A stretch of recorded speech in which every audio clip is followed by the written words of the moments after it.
Con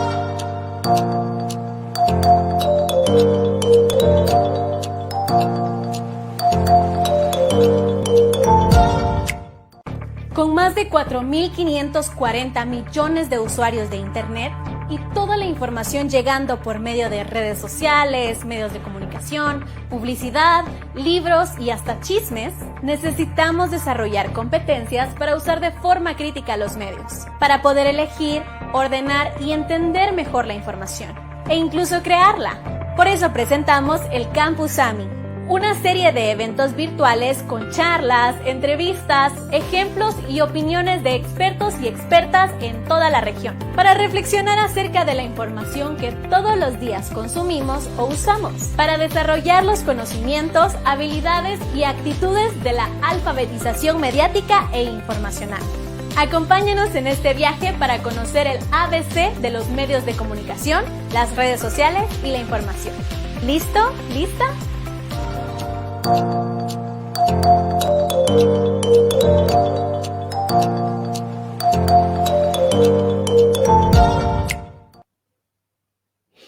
Hola a todos, bienvenidos una vez más al Campus AMI Centroamérica, esta octava sesión de compartir conocimiento, de compartir saberes para construir una mejor apreciación, una mirada crítica a los medios de comunicación digitales, para entender lo que pasa, manejar la información de mejor manera y hacer conciencia sobre los riesgos y sobre lo que pasa en la información que compartimos, que recibimos y en general de nuestra dieta mediática. Yo soy Juan Sebastián Gómez, estoy con Deutsche Welle Academy y con un grupo de personas que traemos para ustedes el día de hoy un tema muy interesante, pero sobre todo muy actual políticamente. Un virus recorre el mundo, es contagioso, es rápido, es resistente a todos los intentos de frenarlo y es peligroso porque pone en peligro las vidas de las personas, el bienestar y hasta la democracia y los derechos humanos.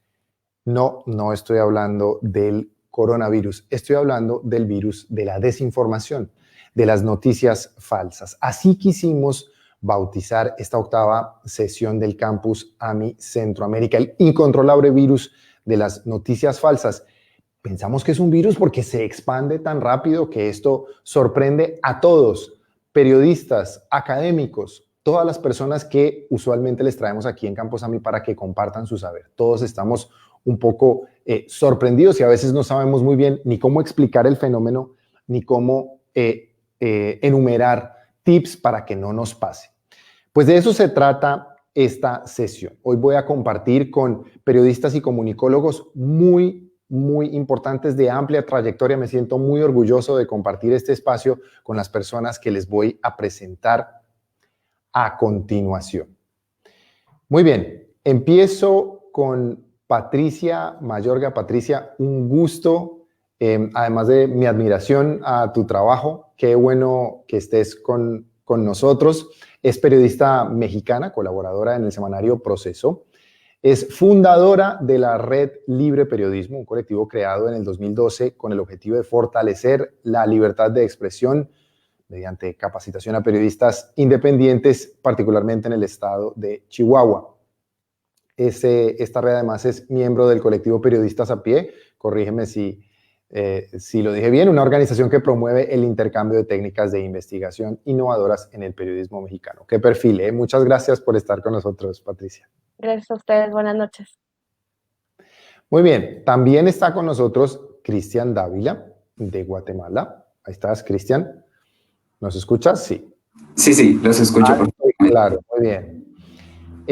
Bueno, me voy a tomar aquí la libertad de tratarlos de tú a ustedes, ¿no? Pero tú eres periodista, fuiste editor de Prensa Libre, que es uno de los diarios de mayor circulación en el país, y actualmente haces parte del staff del magazine informativo Con Criterio, un medio interesante, alternativo, de estos que han surgido en los últimos años y que hace las preguntas incómodas, pone el dedo ahí en la llaga donde tiene que hacerlo. También un gusto, un placer y un honor estar con ustedes dos. Tenemos un invitado más que ya está. Ah, qué bueno. Fantástico. A ver, Gustavo, ¿estás ahí? Vamos a ver si está Gustavo. Bueno, Ya más adelante llega, se está poniendo ahí el micrófono, adaptándose rápido para poder comenzar con nosotros. Bueno, quería empezar básicamente por hacer una caracterización. Quería empezar justo con Cristian. Mucha gente piensa que el virus de las noticias falsas, independientemente de que parte de que se expanda tan rápido es porque nosotros damos clic, parte también de la necesidad o del deseo de algunas empresas periodísticas del clic, de tener clickbait, de tener entrada y que eso representa dinero.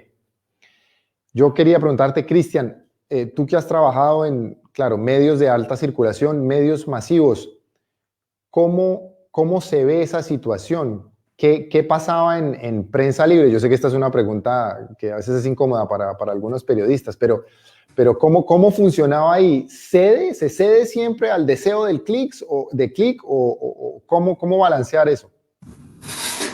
¿Qué tal? Gracias por la oportunidad. Efectivamente, yo tengo la oportunidad de haber trabajado en un medio que estaba con mucha circulación. Actualmente trabajo en un medio más alternativo, pero al tema de los clics, digamos que afortunadamente yo tuve la oportunidad de ver cómo Prensa Libre fue evolucionando poco a poco. Inicialmente, obviamente, lo que nos interesaba a nosotros era tener clics. Y obviamente todas las notas nos las medían por clics, por número de visitantes, pero obviamente conforme pasó el tiempo nos dimos cuenta que eso no era lo único, ¿verdad? Sino que también el tiempo de permanencia. Y el tiempo de permanencia lo vamos a conseguir con información realmente importante y vital. Pero sí, definitivamente en los medios de mayor circulación, el tema de los clics, el tema de cuántas personas vieron mi nota, sigue siendo importante porque recordemos que para que la publicidad en un medio de comunicación esté, pues vamos a necesitar este tipo de clics para que las páginas, los anunciantes quieran pautar en esto. Entonces, mientras dependamos de la pauta, sin duda los medios de comunicación le van a poner mucha relevancia a los clics, pero creo que ha estado cambiando un poco, entonces también ya nos estamos fijando mucho en el tiempo de permanencia para que no solamente ofrezcamos titulares llamativos o fotos un poco tendenciosas o amarillistas, sino que también ofrezcamos contenido de calidad y que la gente quiera quedarse leyendo nuestras notas y no solamente le doy un clic porque me pareció llamativo el título, sino que también me interesa el contenido. Cristian, pero qué interesante. Entonces, lo que tú describes aquí es un proceso, ¿no? En un primer momento no tenían muy claro cómo funcionaba. Claro, porque las redes sociales, aunque a muchos no nos parezca, son nuevas aún para muchos profesionales dentro de la vida periodística. Quisiera pedirte que nos hablaras un poco más de esto. ¿Cómo ha sido empezaron buscando los clics, pero ahora tú enumeraste, tienen que tener en cuenta un montón de variables? Sí, claro. Bueno, inicialmente creo que tenemos que entender que nosotros no sabíamos exactamente cómo funcionaba el periodismo digital y todas las notas que nosotros veíamos en la red. Entonces nos dejábamos llevar por la tendencia, pero luego nos dimos cuenta que los medios de comunicación no pueden depender de las redes sociales, porque ¿qué va a pasar cuando Facebook haga lo que nos hizo hace unos 2 años, donde dijo no?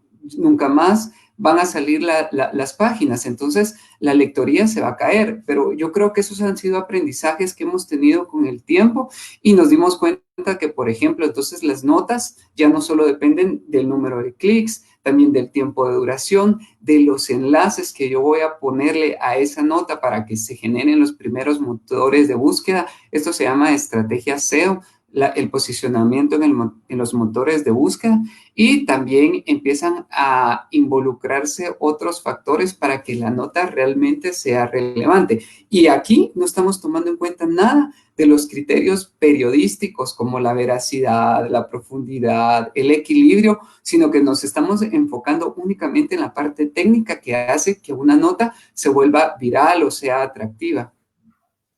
Claro, por supuesto, eso es apenas una parte, pero me gusta mucho que hayas podido hacer este recorrido histórico de que al principio era muy diferente y ahora las cosas han cambiado. Quisiera integrar a Patricia y quizás que nos compartiera su experiencia en ese mismo sentido.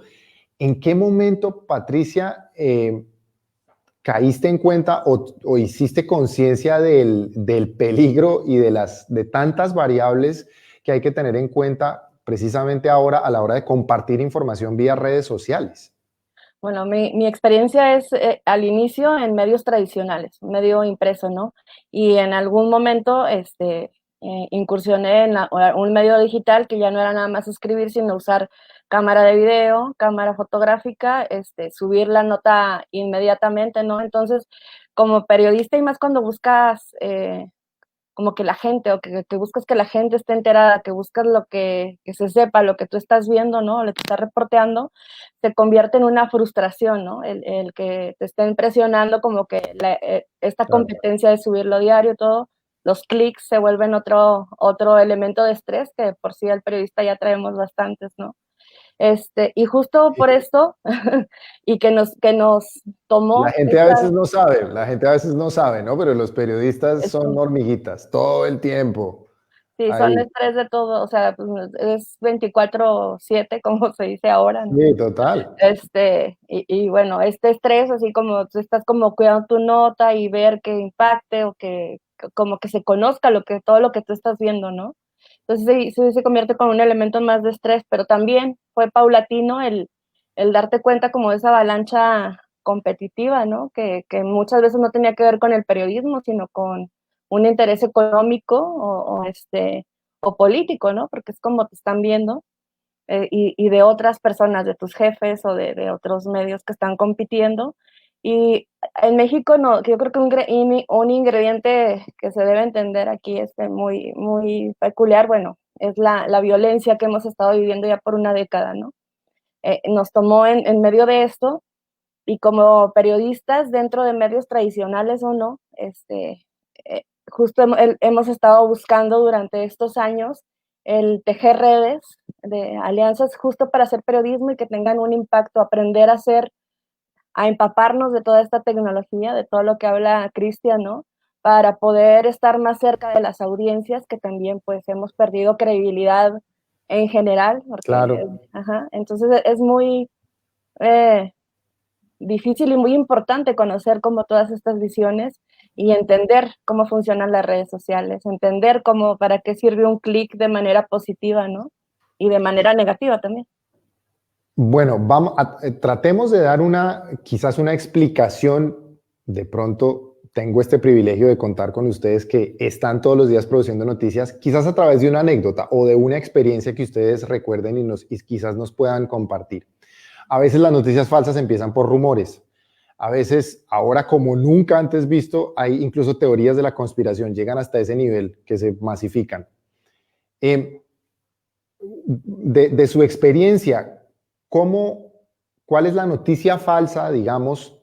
Luego entraremos a discernir qué es noticia falsa y qué es desinformación, quizás más adelante, pero hablando de noticias falsas, una mentira que se volvió viral y que se volvió noticia. No sé si tengan alguna, quizás para ilustrar a quienes están compartiendo con nosotros, a quienes de paso invitamos a que nos den un like, nos den clic y compartan este streaming en su propio muro en Facebook o se unan al streaming vía Comunicares, que es el partner de Deutsche Welle Academy y la propia página de Deutsche Welle Academy. Una anécdota, un momento en el que entendieron la dinámica a través de una noticia falsa. Hay muchas, no yo cuál, pero Ok, bueno, mira, eso está bien, hay varios ejemplos, muy bien. en medio de la pandemia, esta no me tocó tan cerca, pero tocó en Chiapas, ¿no? Se empezó a correr esta falta de confianza con autoridades, y que si el coronavirus venía como un plan mezquino para engañarnos y controlarnos. Este rumor fue corriendo, sobre todo en Chiapas, recuerdo mucho porque me impactó esta noticia y llegó a una comunidad al grado de que se acercaron su pueblo para que no dejaran entrar a las autoridades sanitarias o a nadie permitiera informarles, e incluso incendiaron una presidencia municipal, ¿no? Y casi linchaban gente, o sea, y esto surgió justo de un rumor y de este tipo de Wow, un gran desinformación. impacto, ¿eh? Ajá, sí. Ese es el que recuerdo que me tocó aquí en el país, pero Chiapas está al otro extremo mío, ¿no? Entonces sí, Sí, claro. en el marco de la pandemia eso me ha tocado. Bueno, hay mucho más. Claro, claro que sí. Bueno, luego hablaremos del tema pandemia. Cristian, ¿de qué te acuerdas? En mi caso estaba pensando, y al igual que Patricia, hay un montón de anécdotas, pero para no hacer referencia a la pandemia, porque ya Patricia se nos adelantó, de pronto, digamos que los rumores que corren mucho son cambios de políticos, que empiezan como un chisme, pero como recordemos que el rumor tiene un dejo de verdad. Entonces vemos que hay funcionarios que de pronto tienen algún problema y empieza el rumor de que los van a cambiar. Entonces, incluso hay gente que empieza a comentar, pero los medios no se van a dejar llevar solo por eso, sino que tienen la responsabilidad de publicar hasta que ya sea correcto. Lo que yo recuerdo fue hace varios años que se estrelló un helicóptero acá en Guatemala e iban 2 funcionarios. Entonces, muchas personas tuitearon y fue sobre todo en Twitter que ese funcionario había fallecido, pero el que había fallecido era el piloto. Entonces, entre que sí y que no, se hizo demasiada desinformación y no sabían. Algunos medios tuvieron la responsabilidad de no publicar y otros de sí publicar. Entonces, el último, creo yo, fue cuando falleció un expresidente que era nuestro actual alcalde y llegó el rumor de que le había dado un paro cardíaco y que había fallecido. Pero la experiencia ya nos había enseñado como medios de comunicación que no podíamos publicar algo sin antes confirmarlo. Claro. Y pasamos como una hora en el estrés de tronándonos los dedos y pasar así hasta que efectivamente llegó la confirmación, pues ya lo pudimos dar. Pero esto, digamos que es como muchos ejemplos del estrés que se vive en las redacciones ante ese rumor, que la característica del rumor para que se esparza tanto es que tiene un dejo de verdad. Y mientras quede ese dejo de verdad, creo que es esa mecha que no se enciende y que en algún momento puede explotar. Cristian y Patricia, bueno, en la escuela de periodismo donde yo me formé, yo me acuerdo que en las redacciones uno decía, es mejor que te ganen en la carrera informativa a que te toque rectificar. Esa era una máxima. Toda la vida fue una máxima, ¿no? Es mejor que quizás que el colega saque la información primero, pero yo rectifico. ¿Eso ha cambiado? ¿Sigue siendo igual? ¿Es más difícil hacer respetar esa máxima, Patricia? Creo que no ha cambiado, pero sí creo que ahorita ya hay más periodistas, bueno, me refiero a México, que se detienen, ¿no? Como para confirmar. Sobre todo, te digo, en medio de la violencia, de tanto feminicidio, ¿no? Acá, que de pronto surgen también rumores de falsos, de niñas desaparecidas y que eso genera más estrés, y en eso sí te vas como deteniendo, pero sí, todavía se ve que esos rumores que surgen en leyes se convierten en noticias que desinforman, y al rato la policía tiene que aclarar que no se trataba de algo real, y ya tienen que rectificar, ¿no? Pero primero se adelantaron, sí, eso se está dando todavía. Ya hay compañeros y compañeras que se detienen un poco más, pero todavía gana la competencia. Claro, es una presión, ¿no? Es una carrera un poco, y ceder a la presión puede ser contraproducente. Bueno, ya lo hemos visto. Hasta los mejores médicos también se mueren. Muchos medios masivos han caído en el problema de las noticias falsas y en el de la desinformación, con ese principio que planteas, Cristian, muy importante. Un poquito de verdad.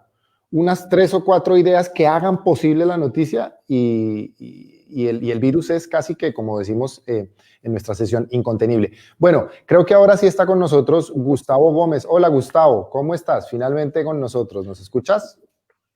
¿Qué tal? ¿Qué tal? Mucho gusto. Disculpen las dificultades. Los estoy escuchando. Nosotros también, alto y claro. Qué bueno que estés aquí. Bueno, Gustavo Gómez, desde Uruguay, es director ejecutivo de Observacom, el Observatorio Latinoamericano de Regulación, Medios y Convergencia. Es investigador y consultor experto en libertad de expresión y en regulación de medios, telecomunicaciones e Internet. Es extitular de la Dirección Nacional de Telecomunicaciones durante el gobierno de José Mujica y ayudaste a redactar la Ley de Servicios de Comunicación Audiovisual de Uruguay. Wow, qué bueno tenerte aquí, qué honor y qué maravilla poder contar justo en este momento cuando estábamos tratando de caracterizar ese fenómeno dentro de las redacciones. Hemos puesto de presente que hay una tensión muy difícil y es con el afán de publicar, el periodista muchas veces pasa por alto o no alcanza a llegar a verificar la información y después el resultado pues es muy complicado. Pero quería particularmente preguntarte por la pandemia del coronavirus. Las Naciones Unidas hablan ahora de infodemia, un nombre que se le dio a la desinformación, corrígeme si estoy mal, en el contexto de la pandemia que se está viviendo. Desde el observatorio que integras, ¿se puede ratificar, uno, que efectivamente nos desbordamos con noticias falsas? En Latinoamérica particularmente, ¿qué tan grande es el problema? Yo creo que claramente estamos en problemas, no es el único. El éxito de Internet nos ha llevado a esto, realmente es un dato del éxito, ¿no? Es decir, como nunca antes ha habido tanta capacidad de producir información, de tener una autorización para tener una frecuencia radioeléctrica y montar una radio, la velocidad con que se publica, bueno, ustedes lo saben. Eso lo que ha significado es potenciar algo que ya teníamos en nuestra sociedad. O sea, la noticia falsa no es algo de ahora, no viene con Internet. Lo que se ha es masivizado, se ha masificado en mucho mayor volumen y diría que además tienen una capacidad de viralización brutal, producto incluso de las propias plataformas donde publicamos estas cosas, que su modelo de negocio hace que alienta a que la desinformación y también la noticia falsa, tal vez en algún momento podamos hablar de esa diferencia, tengan más éxito que otras veces. Pero claramente sí, ahora, estamos en Gustavo, problemas. qué bueno que lo plantees. Tratemos de diferenciar esta llamada desinformación y la noticia falsa. Esas categorías yo creo que son muy útiles para entender nuestro debate, nuestro tema. Sí, es importante porque primero siempre ha habido, o sea, realmente noticias falsas. Ahora, ¿qué significa noticia falsa en sentido estricto? Bueno, lo que pasa es que se le da a esa caracterización, se le da a mucha cosa. Por ejemplo, puede ser una noticia parcialmente falsa. Creo que algo hablaban de eso, ¿no? O sea, las noticias falsas más exitosas son las que tienen alguito de verdadero. Pero también puede ser una equivocación, puede ser una sátira. Es algo que hablamos de un personaje real, pero que lo hacemos de alguna manera distinto para provocar el humor o para ofender. Puede haber una investigación que hemos hecho los periodistas, pero que al final, luego, con mayores elementos, nos damos cuenta que faltaban otros elementos y entonces no era exactamente igual. Es decir, la noticia falsa en ese sentido es mucha cosa. Nosotros, los que trabajamos estos temas y los que lo vemos como una preocupación, preferimos concentrarnos en el tema de la desinformación. ¿Y esto qué es?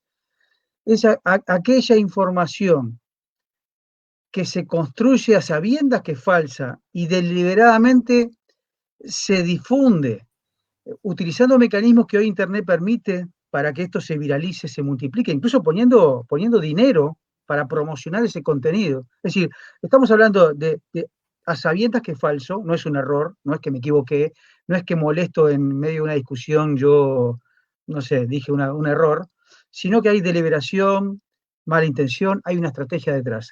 Ese es el principal problema que tiene nuestra democracia hoy. No los errores, no las cosas que son falsas sin mala intención. Esto, porque detrás de esto hay partidos políticos, hay empresas, hay grupos económicos y muchas veces hay gobiernos.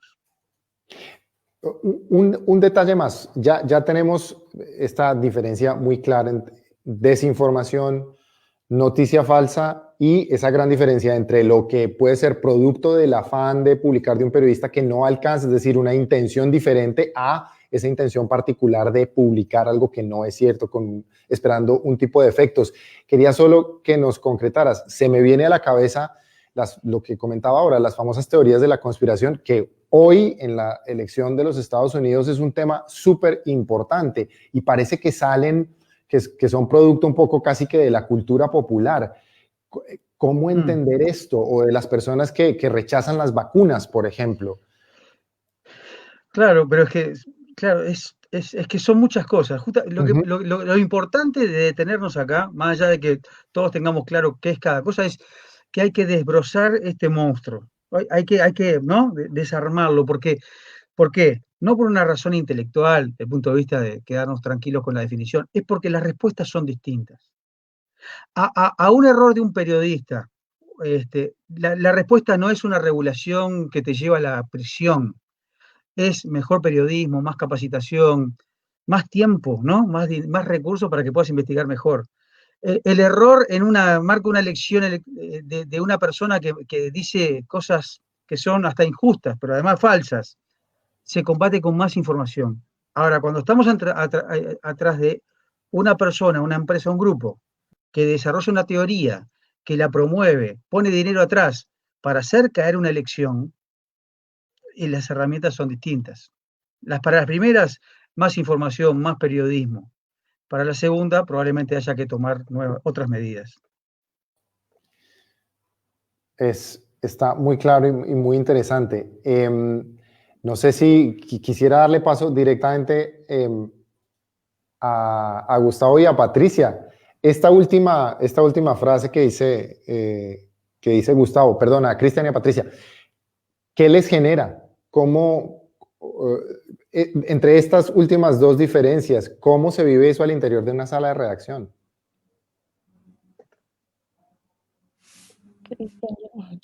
Sí, Patricia. Pues es que sí, es como un mundo que tienes que saber descifrar primero como periodista, pero yo creo que la clave, o bueno, lo que a nosotros nos está interesando mucho ahorita es la respuesta de las audiencias, ¿no? O sea, más allá de, claro, que cómo hacemos para que un lector, una lectora entienda de dónde viene esta información, cómo leerla, cómo verificarla, cómo hacerlo, ¿no? Igual, para nosotros es todo un reto el seguirla, el verificarla o desmentirla.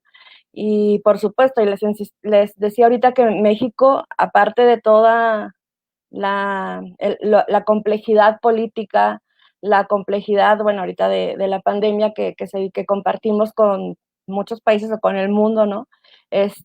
Tenemos una violencia exacerbada de hace 10 años, ¿no? Que se han tejido ambientes que han llegado hasta la narcopolítica. Entonces, también desde ahí tenemos que saber leer estos mensajes, como para saber cómo investigar, cómo plantar las notas, la información, pero para nosotros, o bueno, para mí es clave las audiencias. A mí sí me genera como mucha frustración y preocupación cómo de pronto la gente comparte notas que no están pero ni mínimamente verificadas o comprobadas, sin fuentes, o sea, nomás la sensación que me da es que México o gran parte o grandes sectores requieren como esperanza, ¿no? Entonces están escuchando o leyendo lo que quieren escuchar o lo que quieren leer, ¿no? Y es lo que comparten, y se hace como una bola de nieve, y justo por lo que dice también Gustavo, ¿no? Luego no sabemos si viene como de intereses como mezquinos, que ahorita la ultraderecha también está utilizando muchas estas técnicas en un gobierno que llegó como nombrado de izquierda, ¿no? Entonces es como muy complejo y muy preocupante y frustrante a veces, ¿no? Porque a veces también muchos de nosotros hemos sido, o de nosotras hemos sido, voy a llamar, víctimas de campañas de desprestigio, que es mucho contra periodistas o defensores, ¿no? A partir de notas de desinformación, porque ni siquiera es con toda la hazaña, ¿no? Entonces, más o menos es como lo hemos estado viviendo, y por eso nos interesa tanto formarnos junto con las audiencias, ¿no? Se siente, Patricia, que es un tema casi que personal, ¿no? Termina uno como periodista estando directamente involucrado. es un monstruo, como escuchábamos ya de Gustavo, pero ya hemos ido desenmarañando algunas cosas, ya tenemos unas definiciones clave. Cristian, además de tus impresiones, también quisiéramos saber cuándo es posible predeterminar o saber qué contenido se puede hacer viral y por ahí mejor irse y cambiar la información o darle otro toque o salirse un poco de ese marco de verdad para garantizar que se vuelva viral. Antes de responder específicamente a su pregunta, me gustaría retomar un poco de lo que dijo Gustavo. A mí me parece muy interesante lo que él menciona de cuando se puede compartir información falsa por equivocación y esa desinformación que se genera ya predeterminadamente por grupos que tienen algún interés. No sé si ustedes se enteraron, pero hace unos meses hubo una captura de un periodista. Fue demasiado confusa, pero digamos que como él ha hecho mucha fiscalización, en lo que nos llegaba a nosotros la información, surgieron páginas o perfiles de Twitter o páginas que estaban generando ya desinformación donde decían que él estaba drogado, que él estaba borracho y empezaron a generar cierta información y obviamente eran de esos intereses porque Tal él... vez, Cristian, de pronto para que nos pongas en contexto muy rápido, ¿en qué condiciones estaba cuando fue capturado? Un poquito más, solo un poco más de detalles para tenerlo claro. Ok, fue durante el toque, durante Guatemala todavía tenía un toque de queda en ciertos horarios, había ley seca, entonces se manipuló de tal manera que nos dieron a entender que él estaba borracho en toque de queda y por eso lo habían capturado, pero previamente, 2 días antes, él había sacado un reportaje que iba exclusivamente fiscalizando la labor de un centro de gobierno, fue una institución que el presidente puso y él y su compañero ha estado muy insistente en fiscalizar al gobierno. Entonces, obviamente tenían mucho interés de hacerlo quedar mal y se generó una campaña, obviamente desde algún sector, para hacerlo pasar que él estaba transgrediendo la ley, pero obviamente después de todo el tiempo ya nos dio la razón, la verdad. Los policías están capturados, se está comenzando un juicio, pero todo esto, digamos que esa desinformación que se generaron desde sectores donde querían hacer pasar a él por algo que realmente no había cometido, pero efectivamente, pues en todo esto pasaron mucho tiempo para que se aclarara la situación. Esa es una parte. Y por la otra, sí, definitivamente, como bien dice Patricia, desde los medios de comunicación, nosotros nos debemos a la audiencia. Obviamente, ahora, dependiendo de los medios de comunicación, está la audiencia gratuita y la audiencia que es por suscripción o pagada.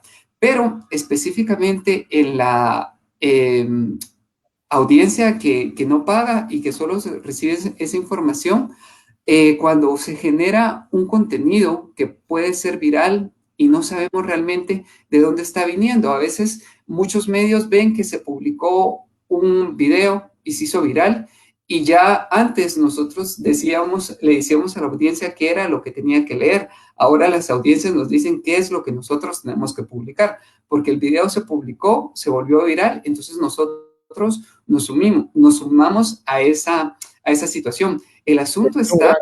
Es un gran cambio que además hace parte de esa caracterización que hiciste al principio. Al principio no entendíamos los periodistas muy bien cómo podía ser que ahora nosotros o los medios no tenían esa facilidad. Sí, continúa, perdón.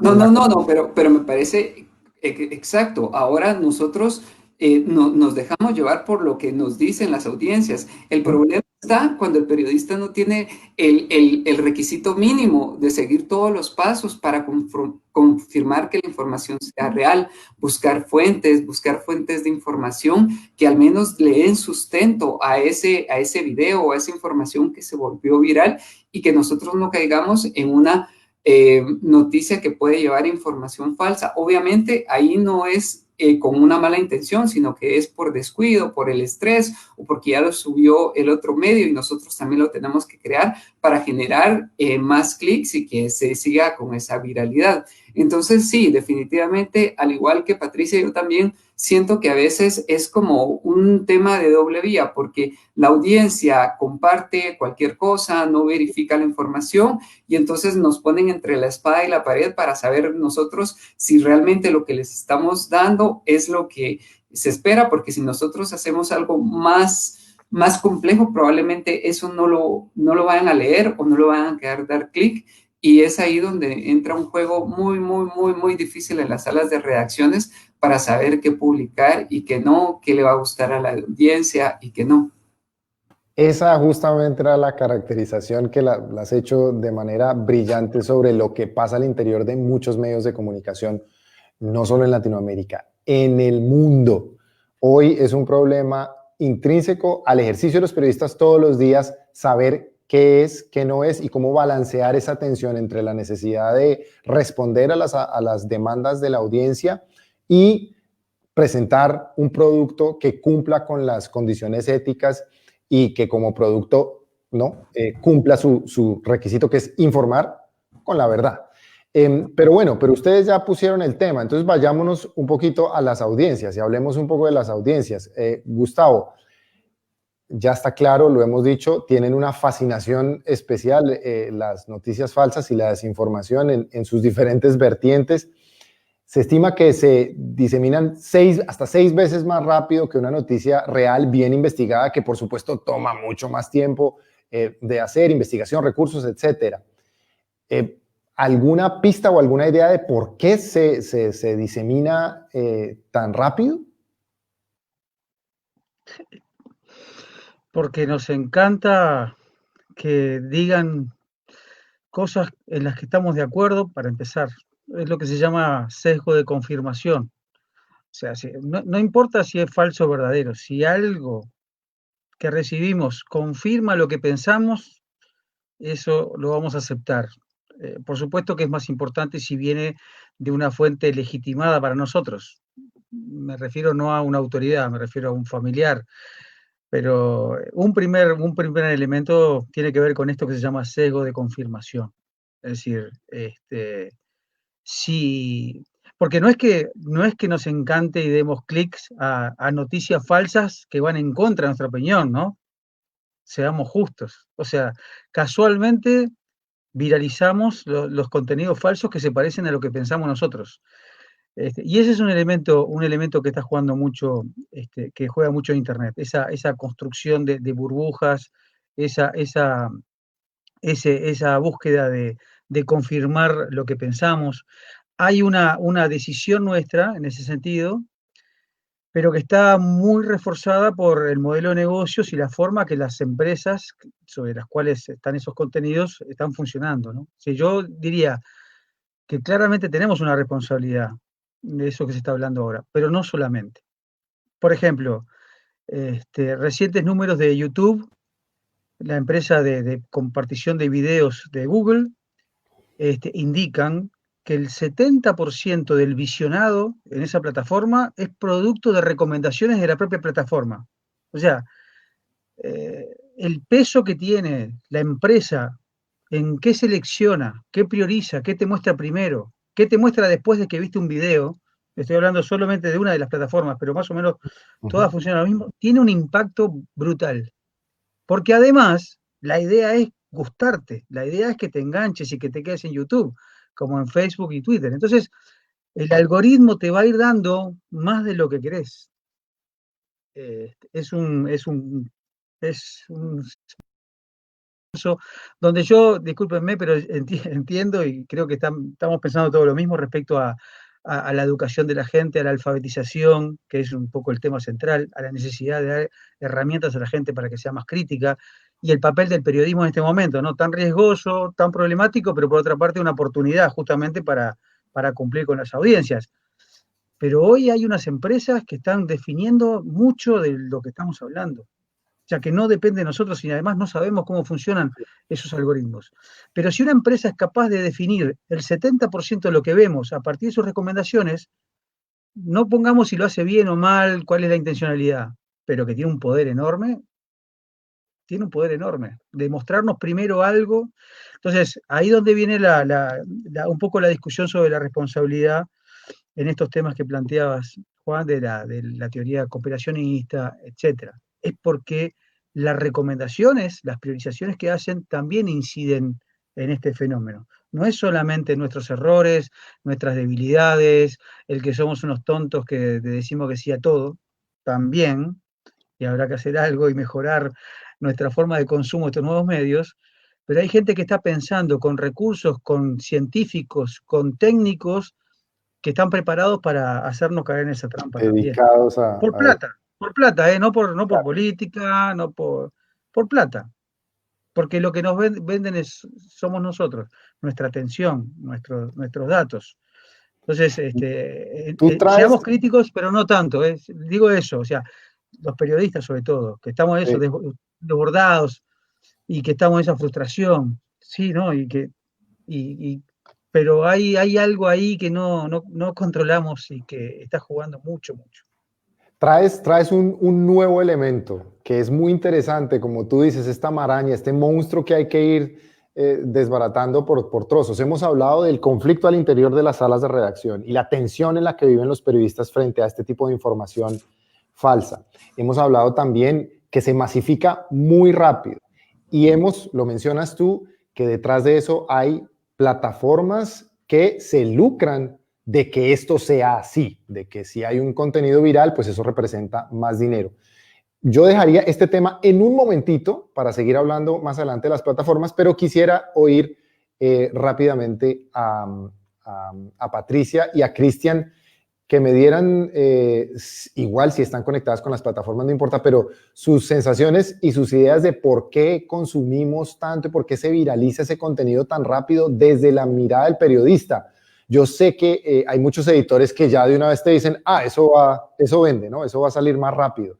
Desde su experiencia, ¿dónde está la clave o por qué se viralizan las cosas, estos contenidos tan rápido? Bueno, yo coincido con Gustavo, ¿no? Que la gente está consumiendo lo que quiere escuchar o leer.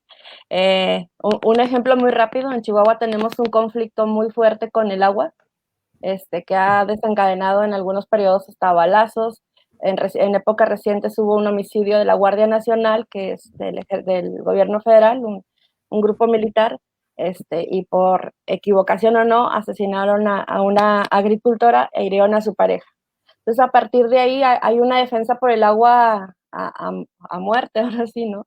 Porque es un elemento vital. Pero ahí hay metidos grupos también políticos. Está Frena, que es el frente que está en contra del gobierno federal, de Andrés Manuel, que es un grupo de ultraderecha, pero también están los grupos de izquierda y están los campesinos que tienen un problema social real, ¿no? Entonces, a partir de este asesinato, se empieza a generar en redes que hay más homicidios, que hay gente que perdió ojos, o sea, como haciendo un poco la alusión a lo que pasa en Chile, ¿no? Y bueno, si no tienes como el cuidado de ir verificando, te vas con la finta. Y sí hubo gente o sea, hubo medios que dijeron, lo que se dice es también esto, que pudo haber gente sin ojos, otros homicidios, pero cuando te metes a investigar no había nada, ¿no? O sea, ya los días pues ya dieron la razón a que no había pasado a mayores. Patricia, eso es muy interesante, perdóname. Entonces, eso quiere decir que los medios citan una desinformación, pero que la dice otra persona, pero igual la publican, más o menos. Pues que la dice alguien que en redes, que no sabemos dónde, y que se empieza a hacer viral en WhatsApp, al grado de que a mí me llegaban mensajes de, por favor, ve, es que está súper grave esto, ¿no? Entonces ya cuando empiezas a decir, pero vea, ¿usted vio quién le dijo? Fulano. Pero usted la vio, o sea, empiezas a ver que no pasó a mayores. Después de días ya se supo que no era así, ¿no? Pero a lo que voy es que la gente, como que con una ideología de derecha y la gente con una ideología de izquierda, te está dando pie a hacerlo más grande y grande y grande, y que sí, hubo medios que dijeron, bueno, hay una versión que dice esto, ¿no? Y esto, aunque no lo confirmen, pues se va, como lo dice un medio, se va haciendo un poco más grande. Afortunadamente fue cuestión de días, ya paró, pero sí está esto, ¿no? Y que coincide con lo que comenta Gustavo, o sea, la gente está queriendo escuchar lo que le genera tranquilidad o lo que le da la razón, ¿no? Cristian. Definitivamente, lo que dice Gustavo es muy cierto. Digamos que la desinformación la podemos comparar con los virus informáticos. Es decir, hay gente que se especializa en crear un virus para que nosotros caigamos en la trampa porque vimos que nos llegó un mensaje de WhatsApp donde nosotros nos ganamos tal y tal cosa y solo tenemos que dar clic para que ya y compartir nuestros datos. De pronto, con lo de la desinformación y las fake news no pasa exactamente lo mismo, pero el mecanismo es similar. Es decir, nosotros tenemos una empatía o nos llama la atención eso que está pasando y por eso es que nosotros le damos clic, lo compartimos o lo estamos haciendo, porque si no, esa información no tiene una vinculación emocional o sentimental conmigo, probablemente yo no la voy a compartir. Tiene que tocarme esa hebra de los sentimientos para que yo diga, bueno, sí, definitivamente lo voy a compartir porque está haciendo, pero acá volvemos a caer a lo mismo. Hay un tema de educación mediática, porque si yo veo quién es esa persona que está generando esa información, yo no voy a compartir la información de cualquier perfil anónimo o de cualquier perfil que puede ser, obviamente podría ser creado con dobles intenciones. El asunto está cuando esa información llega a los medios de comunicación, como bien lo dijo Patricia, los medios de comunicación lo replican y entonces ya me siento confiado porque lo dijo un medio. Creo que es verdad. De peso. Eso, por eso te contrapreguntaba, Patricia, me parece eso muy complicado. Incluso si yo cito, que es una herramienta que usamos mucho los periodistas, citar a alguien, ¿no? Esto no lo dice el diario tal, pero lo dice X persona y entonces, ¿no? Así termina uno replicando, información que no es verdad. Pregunta a Cristina Soto que como audiencias, ¿cómo se puede mejorar el análisis? Bueno, el análisis mediático. Yo quería dejar esta pregunta para la última parte, pero bueno, ya está bien que podemos dar algunos tips desde ahora. ¿Quién quiere empezar?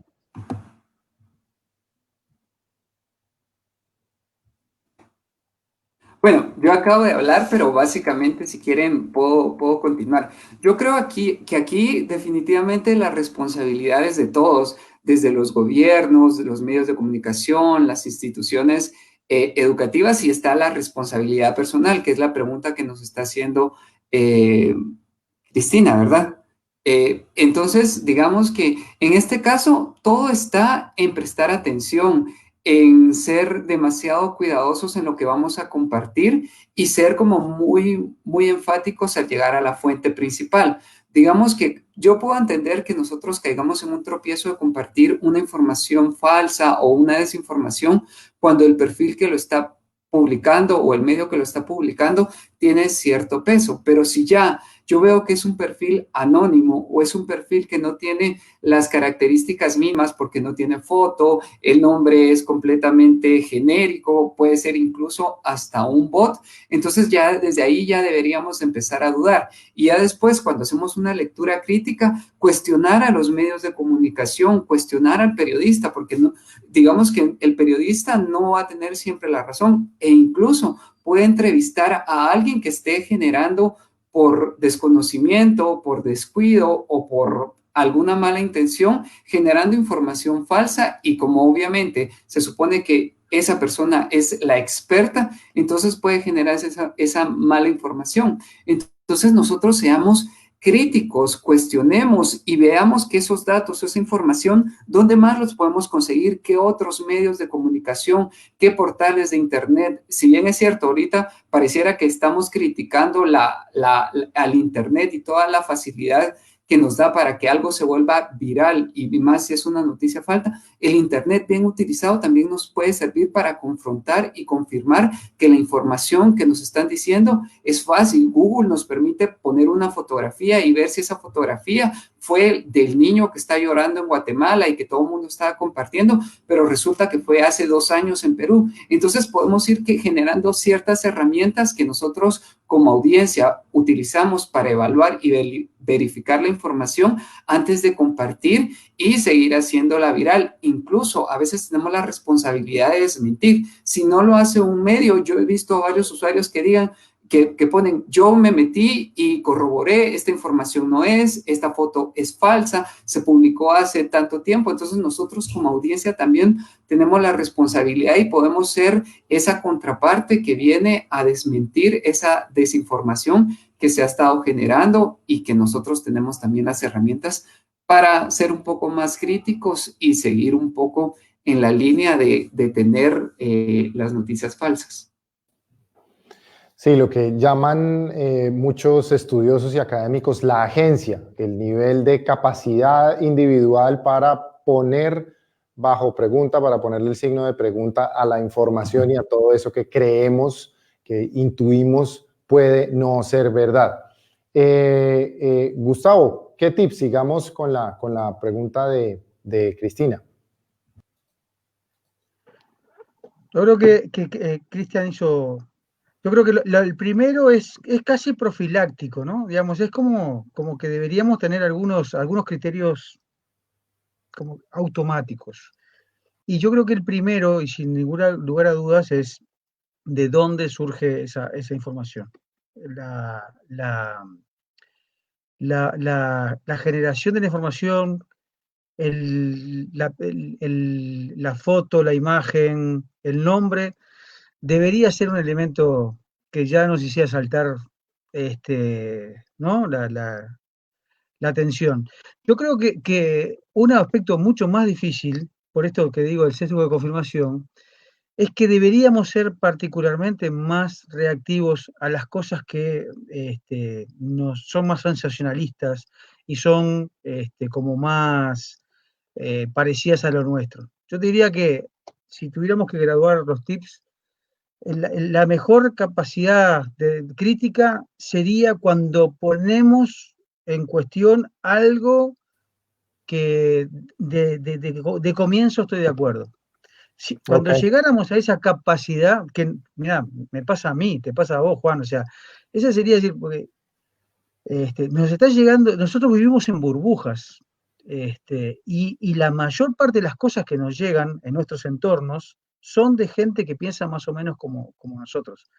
Entonces, la mayor capacidad de selección va a ser cuando seamos capaces de ver una foto que refuerza algo que nosotros hemos, que nos parece real, y nos demos el tiempo ese que Cristian decía para chequearla.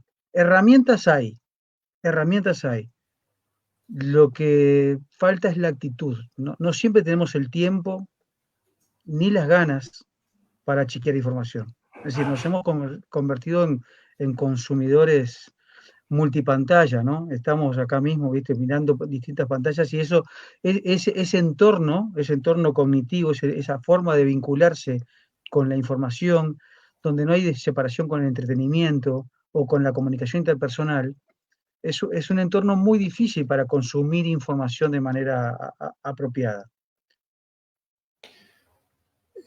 Muy bien, Patricia, quizás si lo podemos unir también con el trabajo que tú haces como formadora y construyendo competencias de la alfabetización mediática e informacional.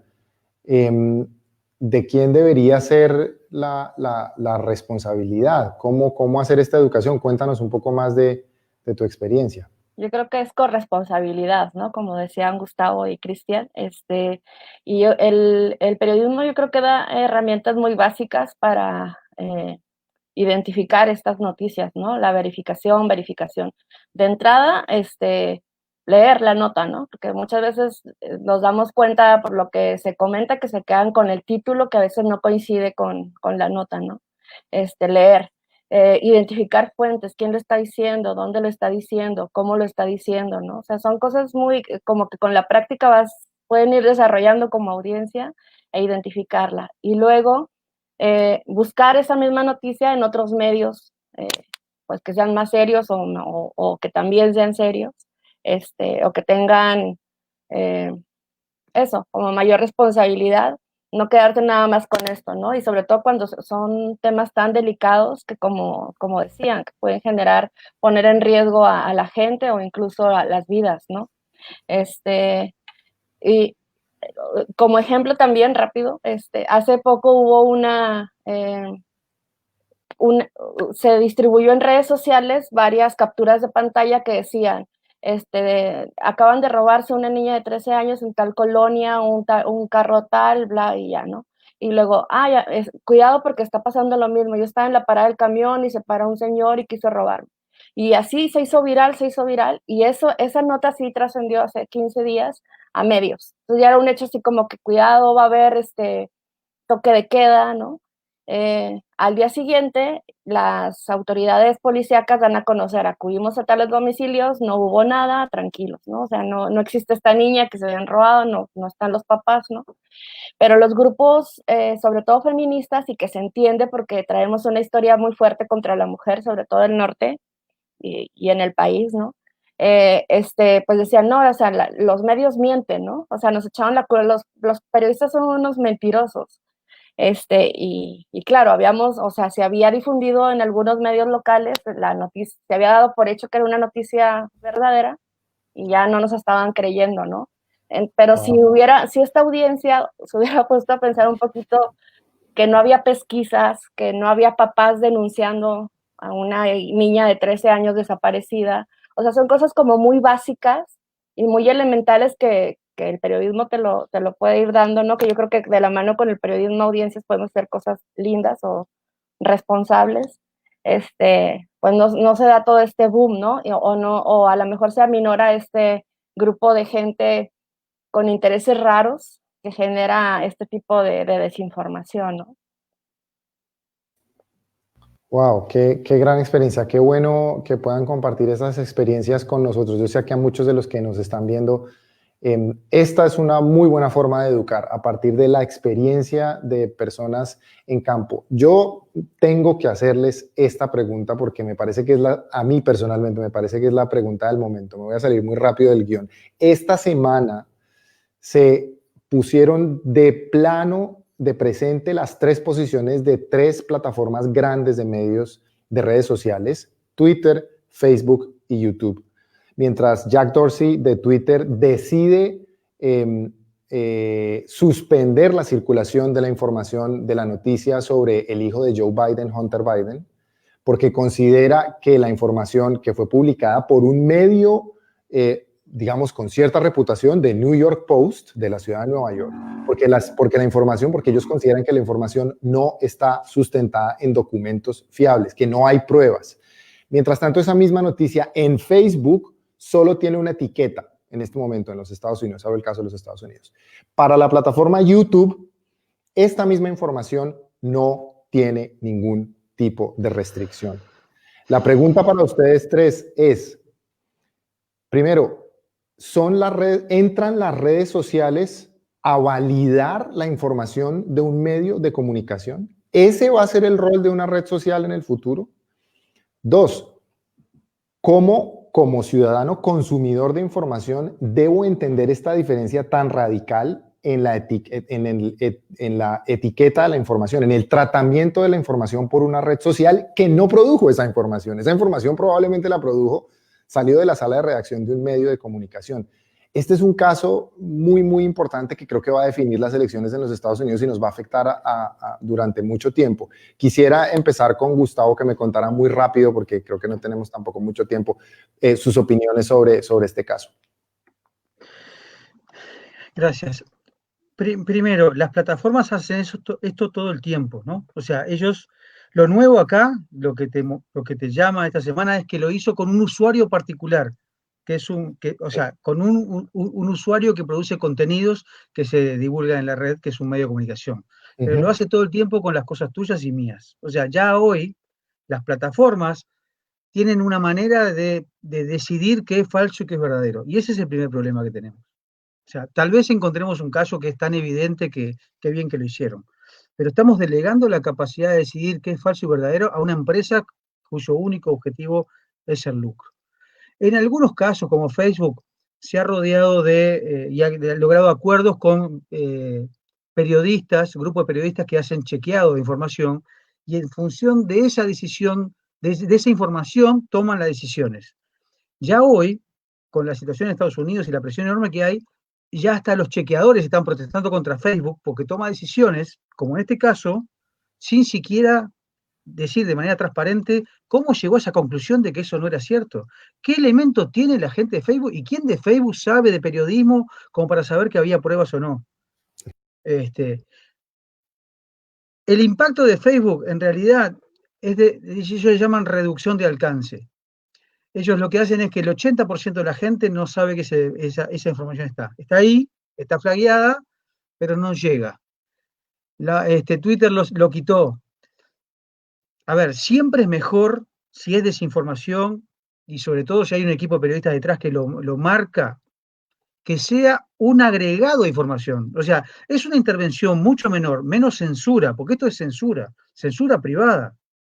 Pero no es censura si vos decís, aún cuestionando quién decide qué es falso y verdadero, que te pongan una marca o que te guíen a más información, como pasó con las primeras cosas de Trump, ¿no? Es decir, te dicen, mirá que esto me parece que no es así, sería bueno que consultaras más información. Eso es una intervención editorial de la plataforma sobre los contenidos que tenemos, pero es menos intrusiva y mucho menos censora que quitar un contenido porque ellos opinan que está mal.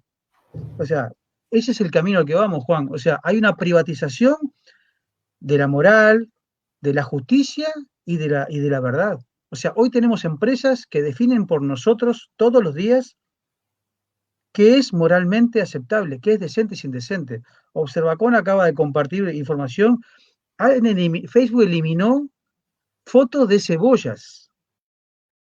Fotos de cebollas porque estaban presentadas de manera abiertamente sexy. Elimina los emojis de berenjena, no sé cómo se dice berenjena ahí, o de banana, porque pueden tener connotaciones sexuales. Sí, ya no estoy hablando de elecciones que van a definir el mundo, como la de Estados Unidos. Estoy hablando de cosas tan absurdas como que una empresa, para 3.000 millones de usuarios en todo el mundo, decida qué es decente o qué es indecente. Y decida eso y nos quite un contenido o nos impida verlo, simplemente porque le parece que una mujer dando de mamar a un bebé, eso es un desnudo que debe quitarse de nuestra vista. Está llegando a límites impensados. Por eso justamente les planteaba esta pregunta. Quisiera muy rápido, Cristian y Patricia, empezando con Patricia, que nos contaran desde esta pregunta, cómo la ven, cuáles son sus sensaciones dentro de un medio de comunicación. Muy rápido, por favor. Claro, es preocupante, como decía Gustavo, son esfuerzos potentes, pues, de censura, y sobre todo en gremios, en un gremio que apenas nos estamos capacitando o integrando a entender cómo funciona, ¿no? No hay tantas personas como Gustavo, expertas o expertos. En México hay también, pero no somos el gremio que estamos empapados de cómo hacer frente a estos intentos de censura, y no solo de ellos, sino de políticos que quieren controlar también las redes sociales, ¿no? Que por ahí también puede ir esta alianza con las empresas. Correcto. Cristian.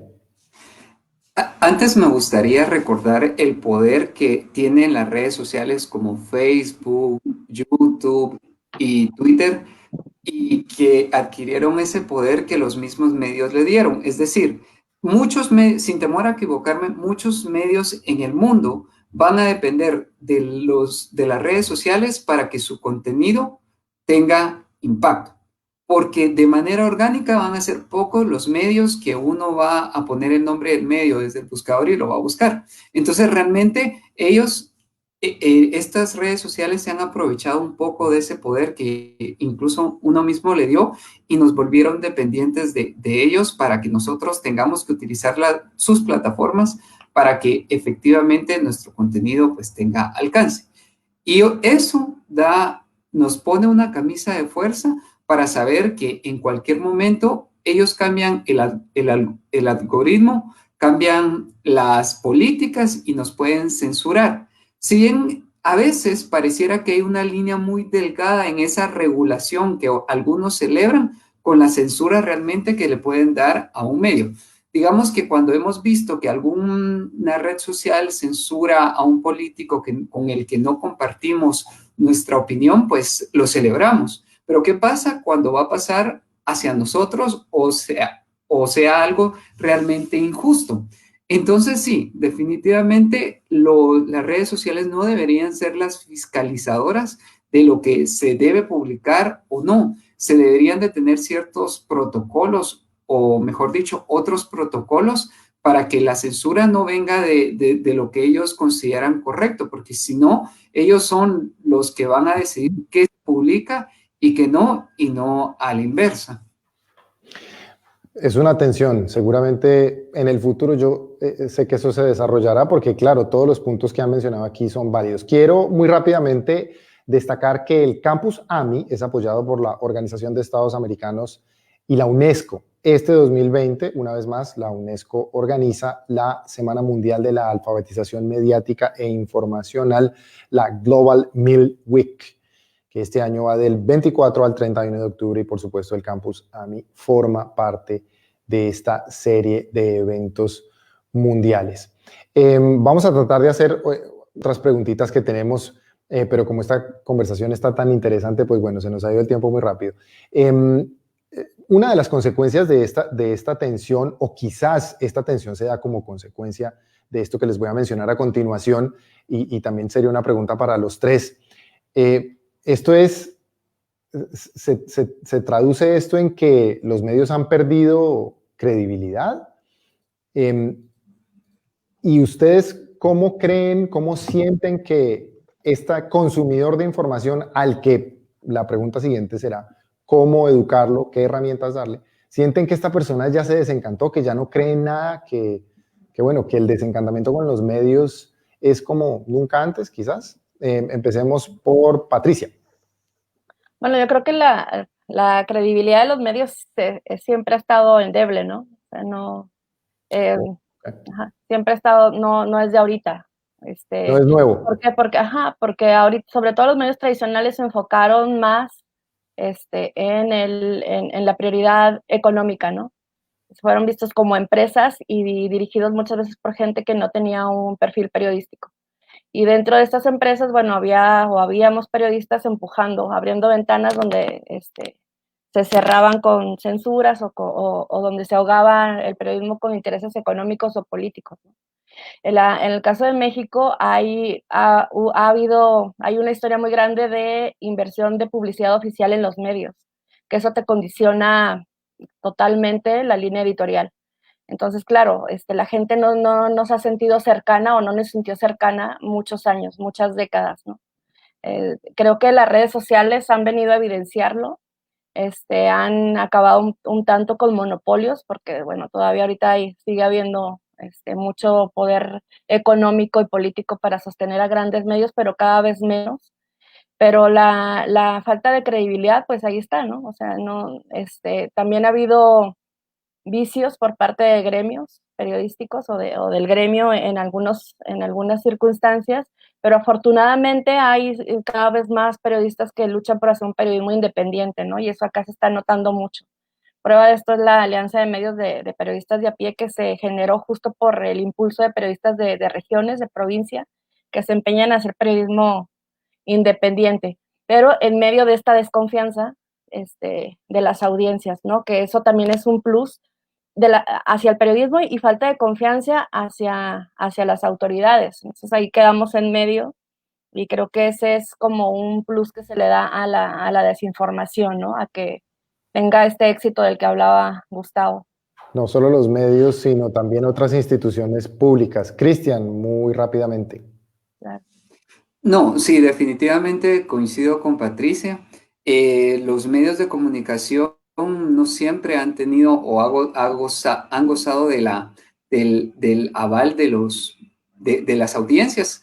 Digamos que siempre han sido cuestionados, sobre todo porque al menos en América Latina muchos medios de comunicación son empresas, y entonces, como toda empresa, el lucro va a ser algo muy importante y vamos a depender muchísimo de la pauta, de la inversión estatal del gobierno en cuanto a la propaganda, y entran muchos factores en juego que nos hacen cuestionarnos como audiencias, saber si lo que nos están diciendo realmente es lo que realmente merece la población, o si realmente hacen algo interesante. En contraparte están los medios emergentes, que ya son un poco más independientes y que reciben patrocinio o financiación de otras instituciones un poco más ajenas a la publicidad, pero de todos modos se mantiene una línea editorial. Entonces, estos medios tienen una audiencia que los cautiva, pero también van a tener detractores.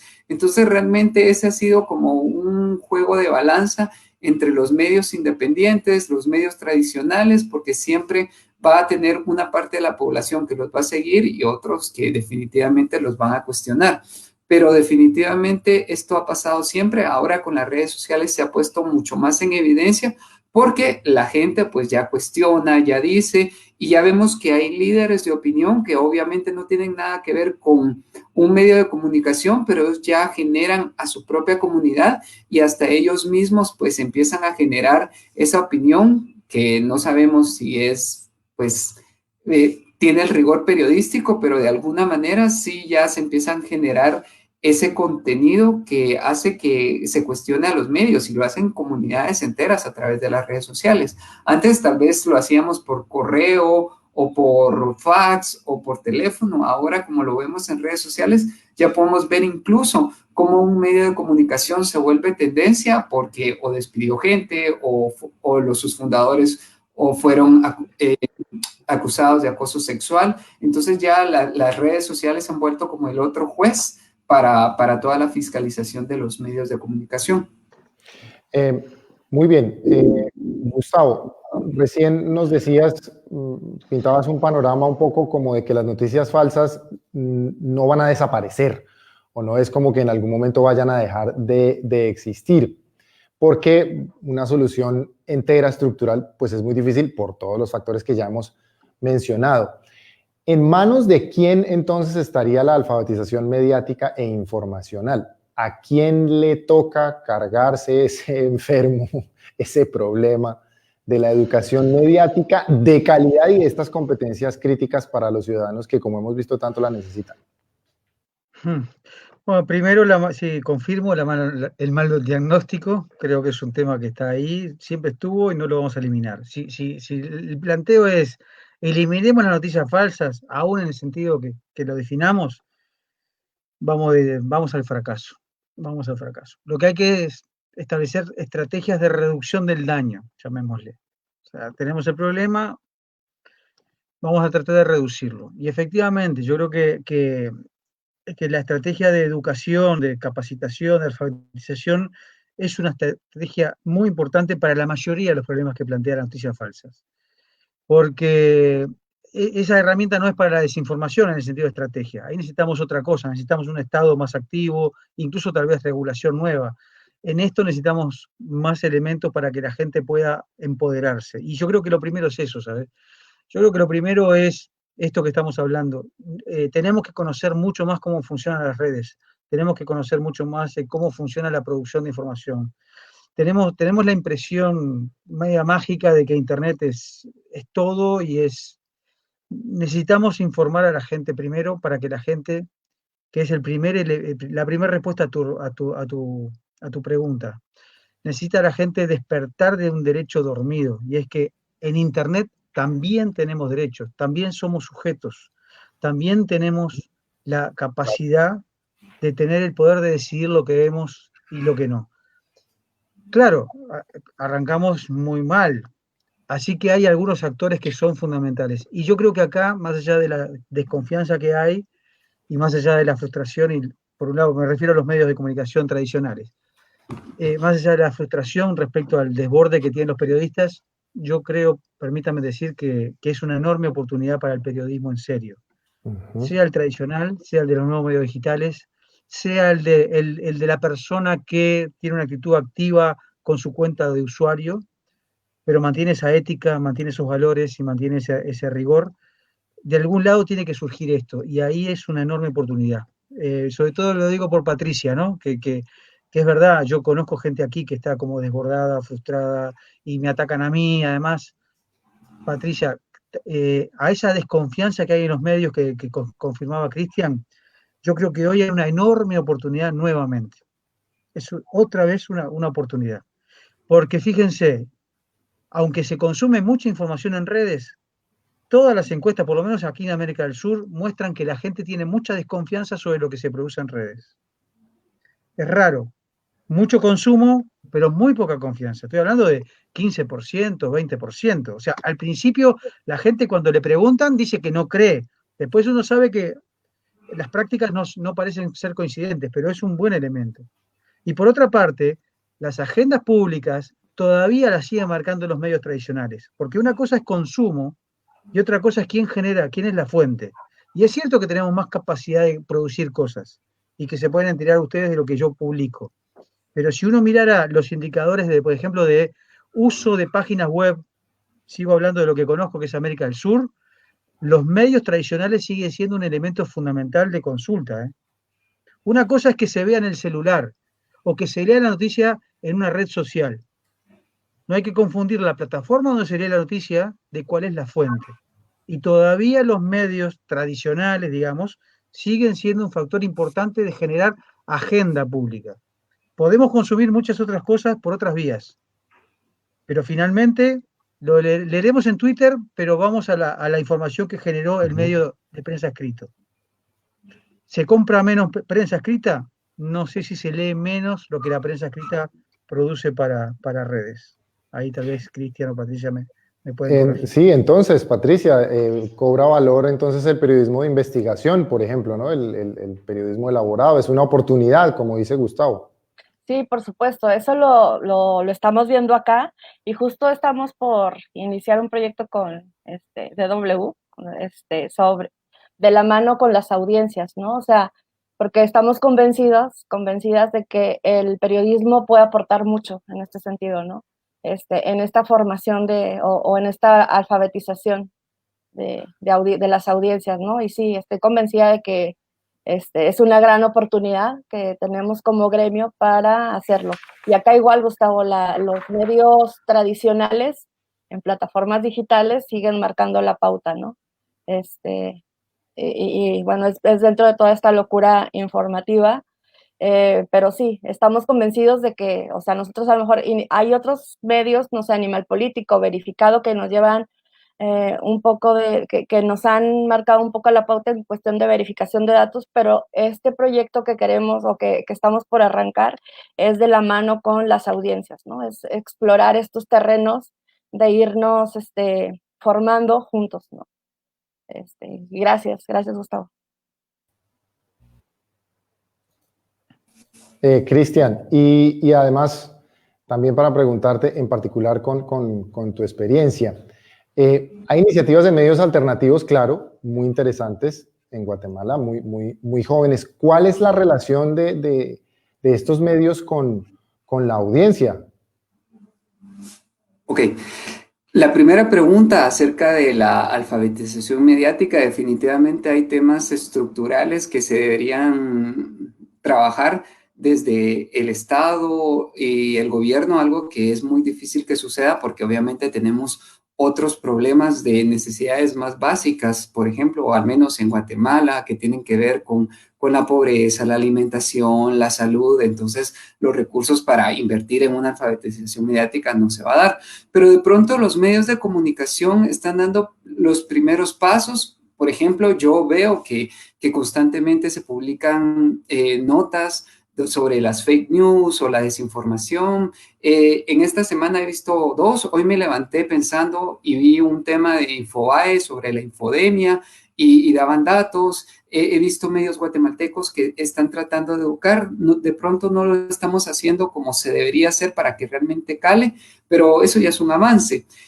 A nivel educativo o académico, las personas que tenemos la oportunidad de compartir con los futuros periodistas, creo que tenemos una gran responsabilidad de que desde las aulas, cuando ellos están empezando, a incentivarlos a esa alfabetización mediática para que realmente sean personas que lean, que piensen y se cuestionen y no, digamos, como nos educaron a nosotros anteriormente, donde de pronto era más memorístico. A cambio que ya se puede generar un análisis como tal.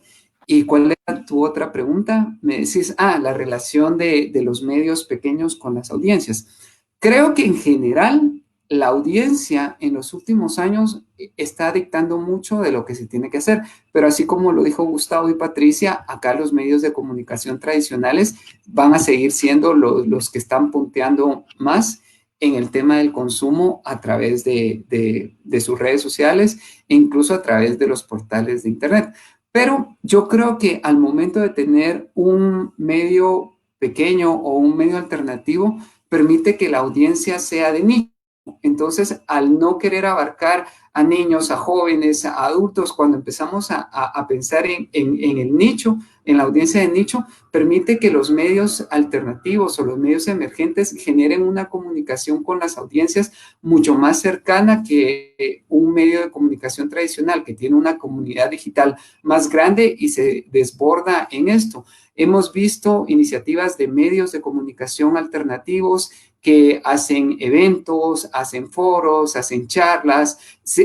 La audiencia conoce más al periodista, lo tiene más cercano y digamos que ya no simplemente se ve como ese periodista que escribe, sino que yo ya puedo interactuar con él a través de las redes sociales e incluso conseguir en eventos, presentaciones de libros. Los medios alternativos están buscando otras estrategias para captar fondos que no necesariamente tengan que depender de la publicidad o la pauta como un medio tradicional. Entonces, si bien es cierto, hace falta un camino por recorrer para que esto sea más efectivo, creo que se han dado buenos indicios. Lamentablemente es que algunos medios no logran sobrevivir por mucho tiempo, entonces se cierra un medio alternativo y luego se vuelve a abrir con otro nombre. Entonces yo creo que la constancia es en lo que se debe trabajar, porque acá en Guatemala hay medios alternativos que están produciendo cosas muy interesantes, periodismo de profundidad, periodismo de datos, cercanía con la audiencia, entonces creo que vamos por buen camino. Por buen camino. Sí, justamente esa era mi última pregunta ya para terminar. Primero, darles las gracias por todo este saber, por toda esta experiencia. Yo me voy lleno de cosas, aprendí mucho hoy. Y simplemente hacia futuro, una nota de optimismo. Optimismo o resignación para mitigar los impactos de esta infodemia. Una reflexión cortita, final, a partir de esta pregunta. ¿Cómo ven la situación hacia futuro? Ojalá optimista. Gustavo. Sí, yo creo que es una lástima que a veces queda como esa sensación de casi que de satanizar a Internet. Y la verdad que no podemos perder de vista los puntos de referencia, ¿no? Y francamente, nunca hemos tenido tantas posibilidades de comunicarnos y de informarnos como en este momento de la humanidad. Entonces, por supuesto que abordamos, y era necesario, los problemas que genera, ¿no?, el éxito de Internet. Pero hoy las barreras para producir información, para publicar, para comunicarse, para establecer acciones con otros, para juntarse, aunque sea virtualmente, o para conectarse para juntarse y, por ejemplo, luchar por nuestros derechos, en muchos casos se hace gracias a Internet. O sea que tenemos desafíos, tenemos problemas, no hay que negarlos, tenemos que despertar un poquito, pero estamos en una situación que comparado con otros momentos de la humanidad no teníamos esta capacidad de expresarnos como tenemos ahora con Internet, ¿no?, a través de las redes sociales. Patricia. Bueno, sí, yo creo que, claro, es más el optimismo que la frustración, pero igual, para hablar de paz hay que hablar de guerra, para hablar de soluciones hay que hablar del problema, ¿no? Yo creo que sin Internet en México muchos de nosotros y muchas de nosotras no hubiéramos transitado a los medios independientes. Es un gran aliado, muchos de nosotras, periodistas y hombres y mujeres que hemos sido desplazados por violencia fuera del país o fuera de nuestra tierra, no hubiera sido lo mismo sin el poder de las redes sociales, ¿no? Sin el gran aliado que como comunicadores o periodistas tenemos. Y claro, el reto es enorme, o sea, hay que, como decía, el reto que nos deja Gustavo es conocer justo cómo funcionan estas redes sociales más allá de lo que se publica o no. Y tenemos esta gran responsabilidad y yo insisto, o sea, ahorita como periodistas de a pie le estamos apostando a construir este camino con las audiencias, que finalmente la materia prima que manejamos nosotros es para ellas, ¿no? Que es la información, que se apoderen de ella, que exijan mejores medios, que exijan mejor información y que sepan que están consumiendo de manera responsable. Gracias. Muy bien. ¿Cristian? Sí, digamos que gracias al Internet y a la tecnología, en este momento Guatemala, México, Argentina, pues podemos estar en una charla y podemos interactuar muy, muy de cerca y agradecer y responder las preguntas de Javier Ponce, Teo Tobar, Cristina Soto, María Fernanda Galo, Glenda Leticia Lajú, y así yo me puedo ir enumerando. Esta cercanía no la teníamos antes y ahora el Internet nos la está permitiendo. Si bien es cierto, nos hace falta un camino largo por recorrer y hacer, la tecnología nos está acercando, la tecnología no nos está dividiendo. Y no olvidemos que hay una brecha tecnológica muy grande en América Latina y hay otra parte de la población que lamentablemente no puede ver esto y no puede estar ahí, pero nosotros, a través de iniciativas, a través del periodismo comunitario, a través del periodismo más cercano, podemos hacer llegar esto para que también esas personas que no tienen la accesibilidad que nosotros tenemos, pues se suman a esto y que realmente el país cambie, Centroamérica cambie, Latinoamérica cambie, porque nosotros sabemos que es muy necesario generar ese cambio y lamentablemente los gobiernos no lo están haciendo, pero a través de la tecnología y las redes sociales, pues hemos derrocado gobiernos, me refiero como América Latina, hemos hecho que funcionarios se retracten, hemos hecho que muchas cosas, entonces la tecnología también nos está permitiendo tener un poco más de democracia y logremos una democracia real, logrando que más gente pueda tener acceso a la tecnología y hacer valer su voz. Muy bien, gracias por este fantástico rato que compartimos ustedes y yo, y ojalá con las personas que asistieron a este octavo evento del Campus AMI. Simplemente recordarles que la grabación de este evento la pueden encontrar en la página de YouTube de la Deutsche Welle Academy. Es todo. Muchísimas gracias, Cristian Dávila. Muchísimas gracias, Gustavo Gómez. Muchísimas gracias, Patricia. Colegas y expertos, un honor haber compartido con ustedes este espacio. Nos vemos en el próximo evento Campus AMI. Muchas gracias. Chao. Hasta pronto. Adiós. Feliz noche. Gracias a todos.